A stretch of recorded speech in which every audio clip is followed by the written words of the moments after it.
Un expert bois, c'est quelqu'un qui va avoir une sensibilité, une compétence, une expérience particulière par rapport à ce matériau. C'est quelqu'un qui va comprendre les enjeux, encore une fois les usages, et qui va avoir de cesse de réfléchir au bon bois pour le bon usage.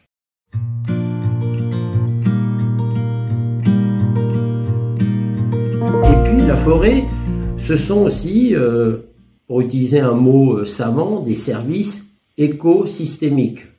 Bon, écologiques, bien sûr, et qui forment un système complet.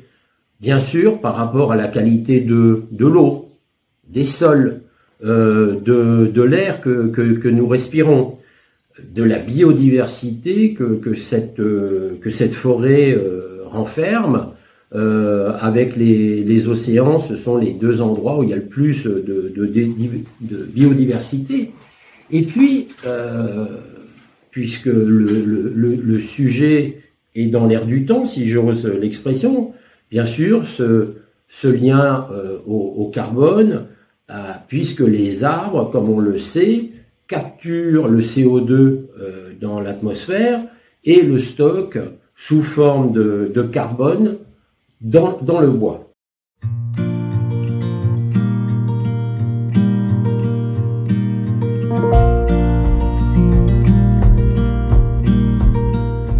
C'est quoi cette histoire de carbone ? Eh bien, le carbone est aussi appelé CO2 et lorsqu'il est rejeté dans l'air, il contribue à l'effet de serre qui est à l'origine du réchauffement climatique.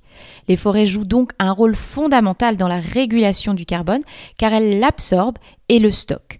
La déforestation va donc faire diminuer les quantités de CO2 qui peuvent être absorbées car il y a moins d'arbres et cela va souvent contribuer à augmenter les quantités de CO2 rejetées car les forêts sont remplacées par des activités comme l'agriculture qui génèrent encore plus de carbone.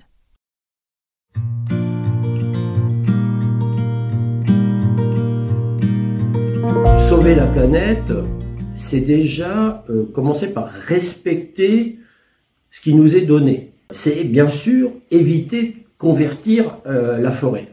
Alors convertir la forêt, ça signifie en faire un autre usage, notamment ça peut être par le développement de zones urbaines, bien sûr par l'agriculture. On sait que le premier motif de déforestation, c'est pas du tout l'exploitation du bois, hein, loin s'en faut, hein, c'est souvent notre petit déjeuner.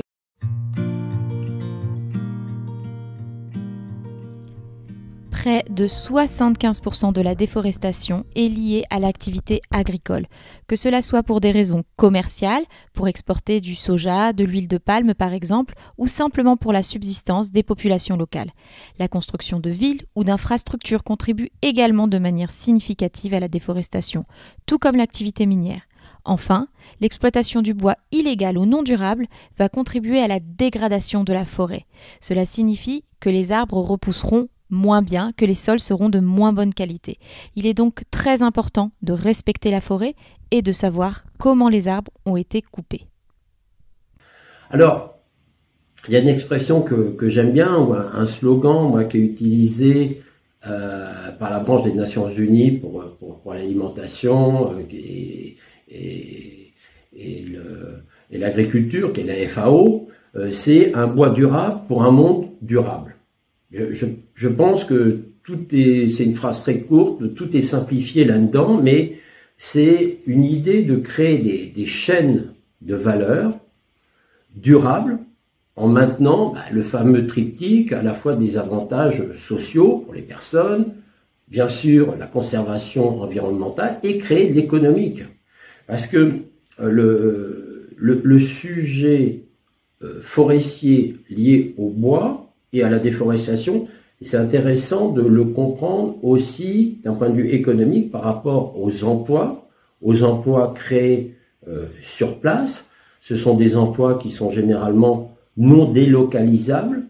Ce sont des emplois qui permettent aux gens d'accéder aussi à de l'éducation et finalement, si nous sommes, et là il y a une question majeure, dans une gestion raisonnable, raisonnée, responsable, il n'y a pas de lien finalement entre l'exploitation du bois et la déforestation.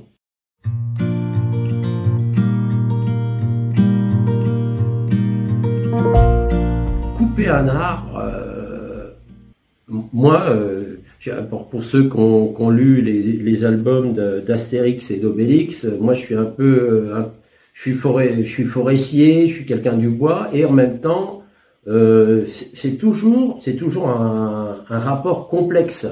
Idée fixe, le petit chien là d'Astérix, il pleure quand on abat un chêne.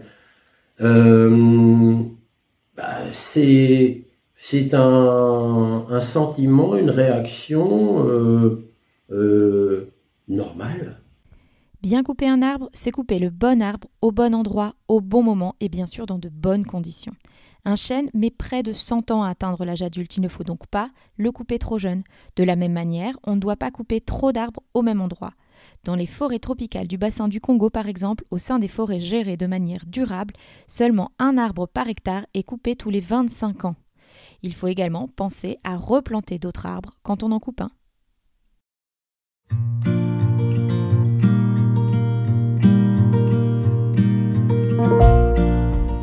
Alors, comment fait-on pour savoir si un arbre a été coupé avec respect ? La traçabilité est aujourd'hui un outil essentiel pour que nous puissions savoir si la forêt d'où le bois est originaire a été gérée de manière durable. Par exemple, le label FSC permet de certifier que le produit est issu d'une forêt dont la gestion est respectueuse de l'environnement et socialement responsable.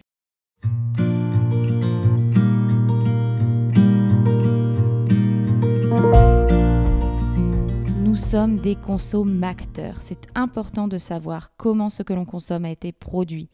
Mais il est aussi essentiel de connaître la forêt. Alors allez vous balader, touchez, observez et surtout posez-vous plein de questions. Savoir, c'est déjà pouvoir.